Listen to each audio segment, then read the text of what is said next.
Hi friends, ఎలా ఉన్నారో బాగున్నారా? మేమందరం గుడిసెరలో వేరంగా చింతగూడెం వెళ్ళాలంటే ముందుగా అంకాలమ్మనైతే దర్శనం చేసుకొని వెళ్ళాలి. అందుకే అంకాలమ్మ గుడి అయితే చింతగూడెం వెళ్ళే రూట్కి మెయిన్ రోడ్డుకే ఉంటుంది. అక్కడైతే ఆగాము, అందరం కలిసి లోపలికి వెళ్ళాము. దర్శనం చేసుకొని అయితే బయటికి వెళ్ళడానికని సిద్ధమవుతున్నాం. అందరం ఒకరికొకరం అందరం దర్శనం చేసుకున్నాము. ఇక్కడైతే చాలా ప్రశాంతంగా ఉంది. ఇది మెయిన్ రోడ్డుకే ఉంది. మీరందరూ కూడా చూసే ఉంటారు తెలిసిన వాళ్ళైతే. ఇగో చూసారా, ఇదంతా మా గ్రూపే. మేమందరం అయితే ఇగో లోపలికి వెళ్ళి అమ్మవారికి అంటే అంకాలమ్మకి మొక్కులు చెల్లించుకొని అక్కడి నుండి అయితే చింతగూడెం వెళ్ళడానికి ప్రయాణానికి సిద్ధమవుతున్నాం. ఇది అంకాలమ్మ గుడి. ఇగో మా వాళ్ళు అయితే అందరు చూడండి ఎలా నిల్చున్నారో. అయిన వాళ్ళందరూ బయటికి వచ్చారు.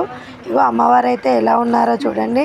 అంకాలమ్మ అయితే చాలా బాగుంది. ఇక్కడైతే మంది ఎవరు లేరు, చాలా ప్రశాంతంగా ఉంది.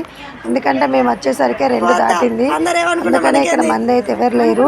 ఇక్కడైతే దర్శనం చాలా బాగా అయింది. అక్కడ కొన్ని కట్టలు ఏరుకొని అయితే ట్రాలీలో వేసుకొని ఇంకా వంటకైతే చింతగూడానికి తీసుకొని వెళ్ళాము. కొబ్బరికాయలు అయితే కొడుతున్నారు. ఇక్కడ పసుపు కుంకుమ కొబ్బరికాయలు కొన్ని కోసుకునేవారు కొన్ని కోసుకుంటారు, కానీ మేము చింతగూడెంలో కోసుకుంటామని ఇక్కడైతే కోసుకోలేదు. ఇక మా సత్తక్క అత్తమ్మ అయితే చూస్తుంది. చూస్తారా ఎంత బాగా అందరినీ ఎంత మంచిగా తీసుకెళ్ళిందో. ఆమెకైతే మేము చాలా కృతజ్ఞతలు తెలుపుకుంటున్నాము. స్వప్నక్క, లతక్క, ఇంకా అందరు అమ్మలు, ఆంటీసు అందరు చాలామంది అయితే చిన్న పాపల కానుండి చాలా బాగా రిసీవ్ చేసుకున్నారు. అందరం చాలా బాగా దర్శనం కంప్లీట్ చేసుకొని అయితే చింతగూడెం వెళ్ళడానికి రెడీ అవుతున్నాం. ఇంకా చూసారా, నేను కూడా కనిపించాలని మధ్యలో అలా వచ్చాను.